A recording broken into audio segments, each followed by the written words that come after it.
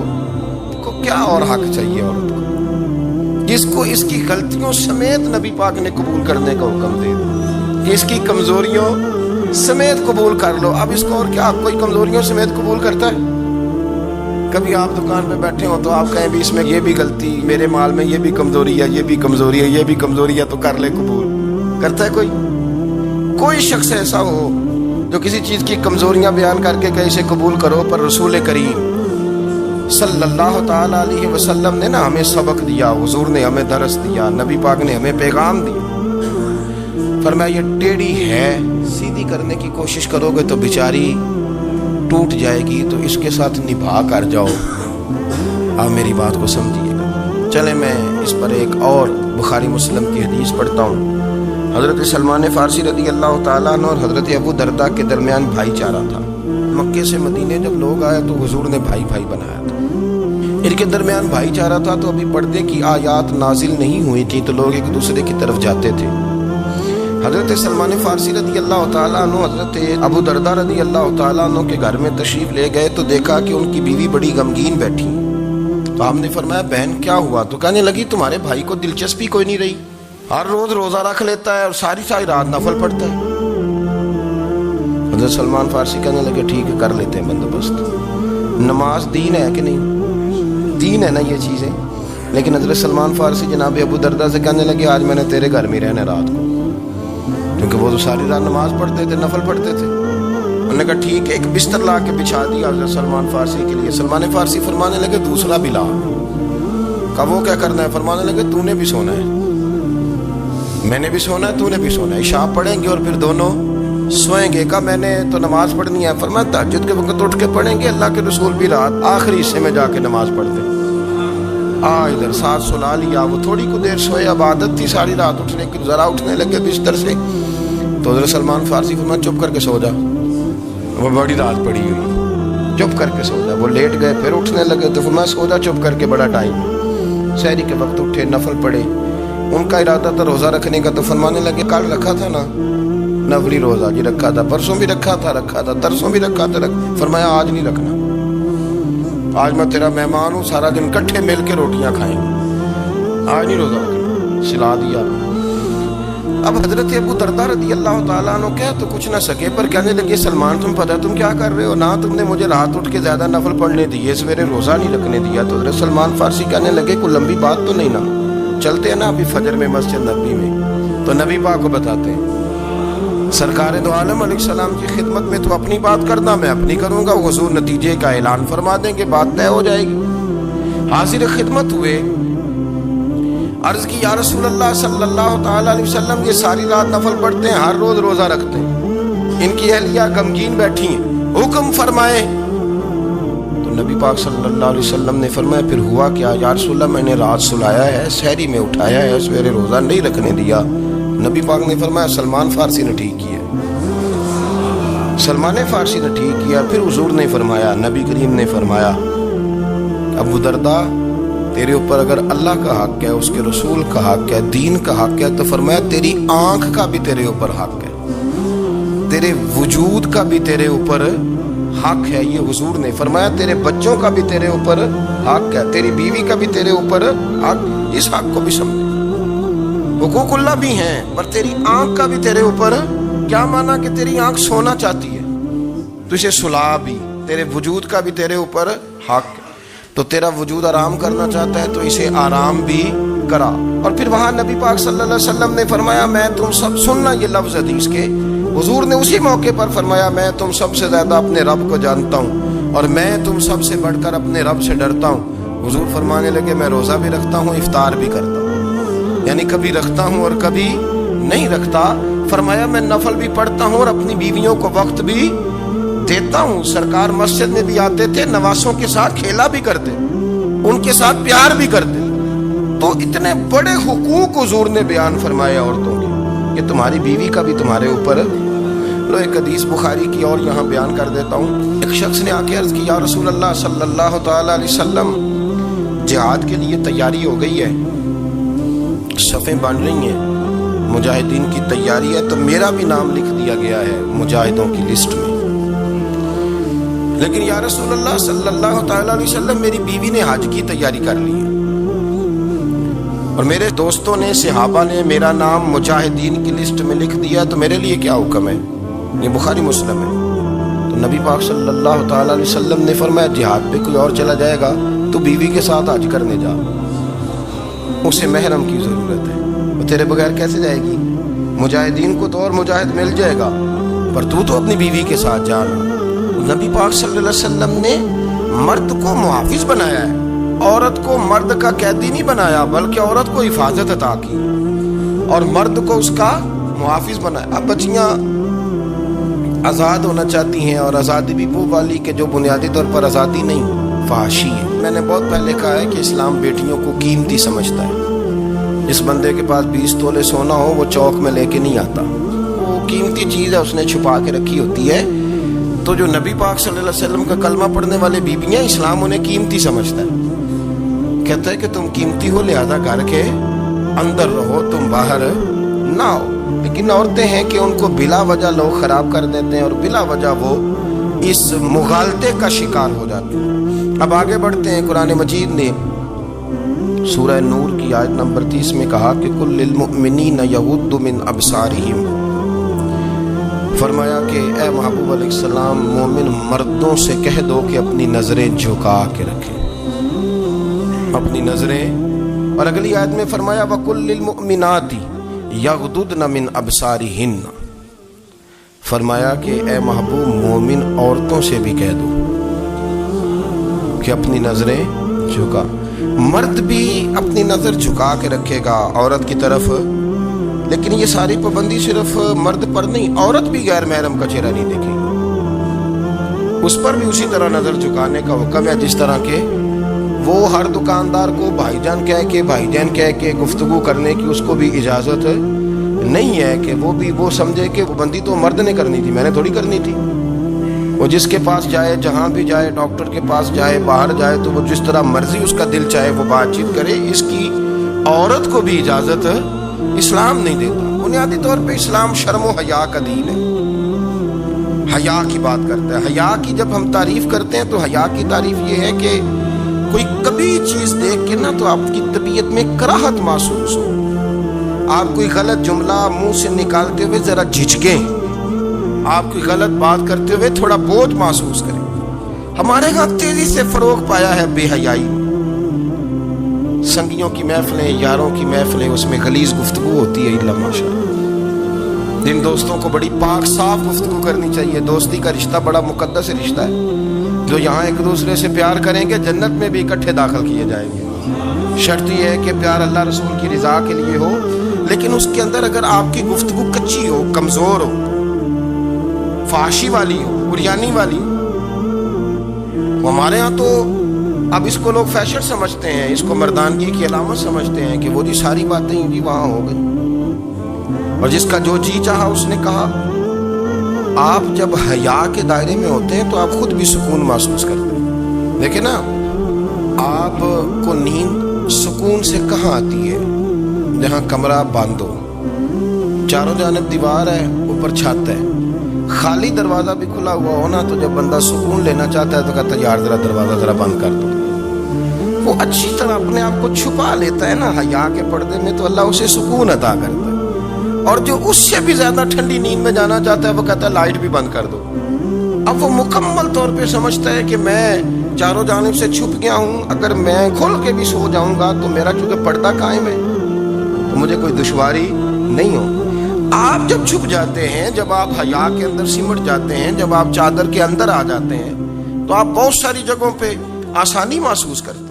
تو حیا تو آپ کو سکون دیتی ہے, حیا تو دل کو راحت دیتی ہے. میں بڑی ذمہ داری سے بات عرض کرتا ہوں, قرآن مجید نے نا ایک مقام پہ مذاق کو, ایک مزاح ہوتا ہے خوش طبی, وہ نہیں, مذاق اڑانا. قرآن پاک نے نا مذاق کو ایک جگہ پہ جاہلوں کا طریقہ بھی قرار دیا ہے۔ بنی اسرائیل کے لوگوں سے حضرت موسیٰ نے کہا کہ گائے ذبح کرو اور ایک ٹکڑا مقتول کو مارو، زندہ ہو کے خود بتا دے گا مجھے کس بندے نے قتل کیا۔ تو کہنے لگے آپ ہمارے ساتھ مذاق کر رہے ہیں۔ تو قرآن مجید کہتا ہے کہ حضرت سیدنا موسیٰ علیہ السلام فرمانے لگے اعوذ باللہ ان اکون من الجاہلین، فرمانے لگے میں اللہ کی پناہ مانگتا ہوں کہ میں جاہلوں میں سے ہوں۔ یہ مذاق کرنا تو جاہلوں کا طریقہ ہے۔ اگر آپ کی زبان سے بے حیائی کا جملہ نکل گیا، اگر آپ کی زبان سے بے حیائی کا جملہ نکل گیا، آپ نے کہہ دیا کہ ہم آزاد لوگ ہیں، جو مرضی کریں گے، جو مرضی کہیں گے، جو ہمارا دل میں آئے گا کریں گے، تو پھر تو لوگ آپ کا وہ حشر کریں گے کہ آپ سے برداشت ہی نہیں ہوگا۔ جس کا لوگ مذاق بنا لیتے ہیں اور جو مذاق بن جاتا ہے پھر اسے کچھ جینے دیتا ہے۔ آپ حیا کی چادر میں چھپیں گے تو بچیں گے۔ اگر آپ نے اپنا مذاق بنوا لیا یہ کہہ کے کہ میں نے مرضی کرنی ہے، پھر یاد رکھنا چھپنے کو جگہ نہیں ملے گی، پھر تکلیف میں آ جائیں گے، پھر بہت بڑی اذیت کا شکار ہو جائیں۔ شرم و حیا، عرب کے اندر جو کنواری لڑکیاں تھیں ان میں بڑی حیا ہوتی تھی۔ الحمدللہ میں بڑے فخر سے کہتا ہوں کہ میرے پنجاب کی، میرے پاکستان کی بیٹیاں بھی 20 دفعہ ان کا ابا کہے تیری شادی کرنی ہے تو وہ آنکھ نہیں اٹھا پاتی آج بھی۔ یہ تو وہ چند لوگ ہیں جو کہتے ہیں ہم ہائی کلاس ہو گئے، ہمیں نہیں پتا کہ وہ روشن خیال ہو گئے ہیں کہ روغن خیال ہو گئے، پتہ نہیں کدھر چلے گئے۔ ورنہ ہماری بیٹیاں آج بھی جب ان سے ان کا باپ، ان کی ماں بات کرتی ہے تیری شادی کی، تو وہ تو شرم کے ساتھ پچھلے سے پچھلے کمرے میں چھپتی ہیں۔ یہ اللہ نے فضل کیا ہوا ہے اس ملت پر۔ تو عرب کی لڑکی بڑی حیا والی ہوتی تھی، اس سے کوئی بات کرنی پڑتی تھی تو 20 دفعہ بات کی جاتی، پھر بھی وہ عورت چھپتی پھرتی تھی۔ حضرت عائشہ صدیقہ رضی اللہ تعالیٰ عنہ فرمانے لگیں میرے نبی پاک صلی اللہ علیہ وسلم عرب کی کنواری لڑکیوں سے بھی زیادہ حیا کرنے والے۔ قاضی اعجاز مالکی نے، شیخ عبدالحق محدث دہلوی نے، دیگر بزرگ جو سیرت نگار گزرے انہوں نے لکھا ہے کہ نبی پاک صلی اللہ علیہ وسلم کے اندر 100 مردوں سے زیادہ طاقت تھی، 100 مردوں سے زیادہ طاقت۔ اب جو بات کہنے لگا ہوں، جو نتیجہ دینے لگا ہوں، اس پر خاص توجہ آپ فرمائیں گے۔ ذرا فکری طور پر، نظریاتی طور پر ایک چیز کو سمجھیے۔ ہم سمجھتے ہیں کہ جوان لڑکا ہے جی جو مرضی کرے، عمر ہے جی۔ آپ ذرا بات پر غور کیجئے گا کہ حضور صلی اللہ علیہ وسلم میں طاقت 100 مردوں سے زیادہ ہے اور حیا کنواری لڑکیوں سے بھی زیادہ ہے۔ ذرا اس بات کا تقابلی جائزہ کیجئے گا کہ طاقت 100 مرد سے زیادہ ہے لیکن حیا کنواری لڑکی سے بھی زیادہ ہے۔ اس کا معنی یہ ہوا کہ جس ٹہنی کو پھل زیادہ لگ جاتے ہیں وہ جھکا کرتی۔ تو حیا تو حسن ہے، حیا تو آپ کو پاک صاف کرے گا، حیا تو آپ کو نرالا کرے گا، انوکھا کرے گا۔ وہ ہمارے ایک دانشور ہے، انہوں نے مضمون لکھا، کئی باتیں بڑی پسند آتی ہیں۔ وہ کہتے ہیں کہ میری اہلیہ، ان کو بھی کسی نے مس گائیڈ کر دیا تھا، حالانکہ اچھی خاتون ہے، کسی نے مس گائیڈ کر دیا، تو وہ بھی سماجی اور ویلفیئر اور یہ خواتین کو شوق ہوتا نا بننے کا، تو وہ بھی سماج کے اندر اچھا مقام تلاش کرنے کے موڈ میں آ گئی۔ تو کہیں ایک دن جانا تھا تو بڑی بن سنور کے میرے ساتھ وہ گاڑی میں بیٹھ گئی۔ تو میں گاڑی میں، عورتوں کو یہ بھی مسئلہ ہوتا ہے نا کہ ہماری تعریف کرو، تو کئی دفعہ بعض مردوں بیچاروں کو جھوٹ بولنا پڑتا ہے، تو زبردستی کراتی ہے نا جی۔ تو اس میں گنجائش بھی دی ہے شریعت نے گنجائش دی ہے کہ کبھی بیوی کو راضی کرنے کے لیے خلاف واقعہ بات کرنی پڑے تو کر لینی چاہیے، تو وہ کراتی بھی ہیں۔ 3 موقع پر خلاف واقعہ بات کرنے کی اجازت ہے، واقعہ کے خلاف بھی آپ بات کر سکتے ہیں۔ جنگ کے موقع پر 2 لوگوں کو صلح کرانے کے لیے اور بیوی کو راضی کرنے کے لیے کر لیں کوئی ایسی بات، بے شک اپنی طبیعت پہ جبر کر کے کر لیں، گنجائش ہے، اجازت ہے۔ تو وہ کہتے ہیں جب وہ گاڑی میں میرے ساتھ بیٹھی بن سنور کے، وہ تقاضا کرنے لگی کہ میں نے بڑے اچھے کپڑے پہنے ہیں پر آپ نے توجہ نہیں کرائی۔ وہ سیاںا بندہ تھا، وہ چاہ رہا تھا کہ میری خاتون سمجھ جائے۔ وہ کہتے ہیں مجھے پتا تھا کہ بیچاری مس گائیڈ ہو گئی ہے، دل کی بڑی اچھی ہے، سیاਣੀ ہے، لیکن اس کو کچھ خواتین نے، کچھ لوگوں نے مل کے اس کو ذہن غلط کر دیا ہے کہ سماج میں نکلو، باہر جاؤ، کام کرو، فلاں کرو، اپنی مرضی سے جیو۔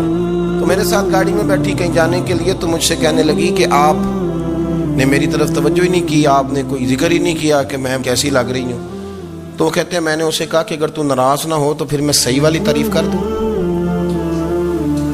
تو اس نے کہا کہ آپ کر دیں. تو کہتے ہیں میں نے درد سے اور خلوص سے اپنی بیوی سے کہا, خلوص کے ساتھ. میں نے کہا میں تو روز گھر ہوتا ہوں, روز شام کو گھر ہوتا ہوں, اگر تو میرے لیے تیار ہوتی تو میں تیری تعریف کرتا, لیکن آج تو باہر جانے کے لیے تیار ہے, تو پھر ان سے تعریف کی امید رکھ جن کے لیے تو نے تیاری کی ہے.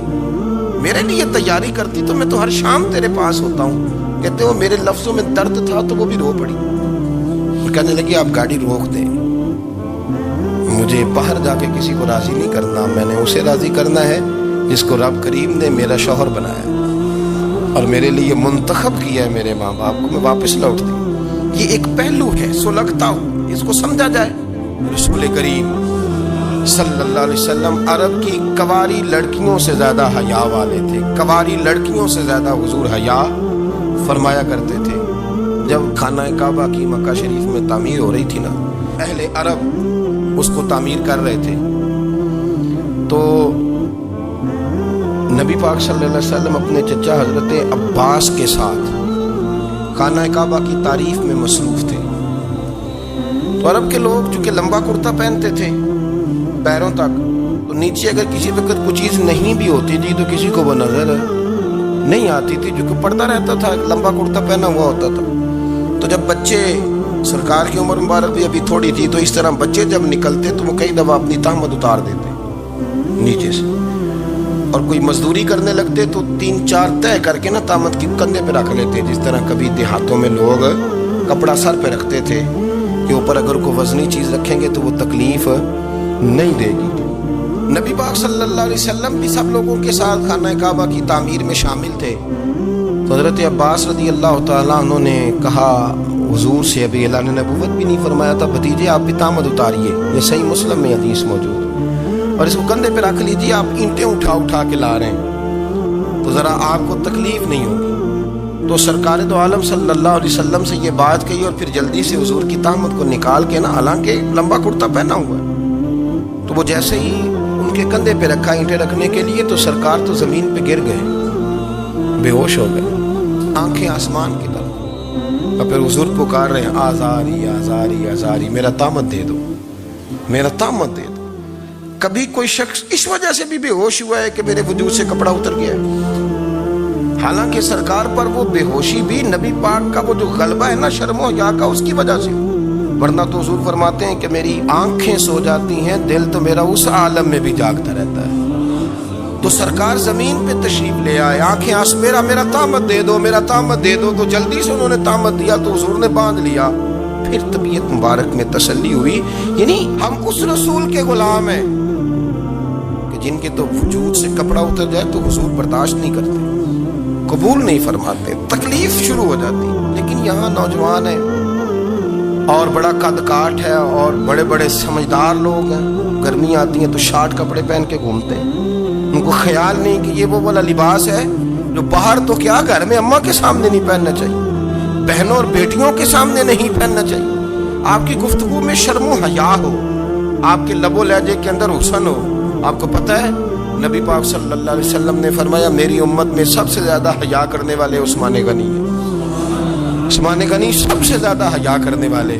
آپ فرمایا کرتے تھے جب سے حضور کا چہرہ دیکھا ہے میں نے کبھی اپنی شرمگاہ بھی نہیں دیکھی, میں نے آنکھوں کا وضو نہیں توڑا, اور جب سے حضور کے دست مبارک میں نے بیعت کے لیے سیدھا ہاتھ بڑھایا تو پھر سیدھا ہاتھ میں نے کبھی گندگی کو نہیں لگایا. حیات. آپ باتھ روم کے اندر بھی غسل فرماتے تھے تو کپڑوں سمیت کرتے تھے.